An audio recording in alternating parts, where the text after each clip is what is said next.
Hi, good afternoon. Narito muli ako sa bukid para kumuha ng Waldy's peanuts at ipanghahalo ko doon sa lulutuin ko mamayang hapon. Sariwang-sariwa sila.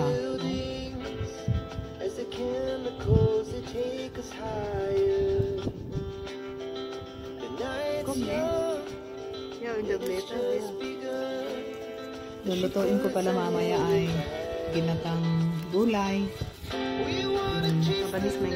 cauliflower, lalagyan ko siya ng Waldy's peanuts. Masustansya po ito.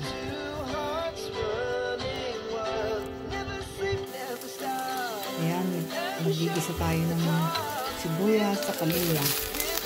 Isuhuli natin yung bawang.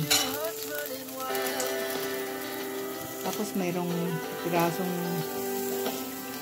chicken breast. Ayan po, konti lang po kasi pampalasa lang. Hindi kami masyado sa karne. Tsaka yan yung natira kong coconut milk ng nakarang araw. Ito yung cauliflower. At saka yung kinuha natin na Waldy's peanuts sa bukid kanina.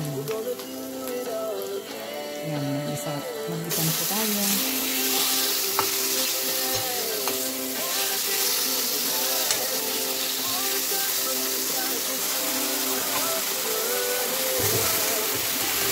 Lagyan na natin yung cauliflower.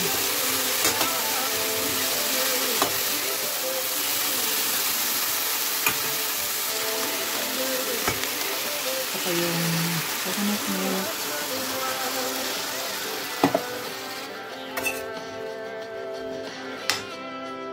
Tapos lagyan natin ng paminta para sumarap. Lagyan lang medyo tamang-tama na ay hindi maanghang. Saka nilagyan ko ng tubig yung lata ng coconut milk. Tapos binuhos ko siya ulit para makuha natin yung nasa lata. Pag kumukulo na, lalagyan na natin yung dahon.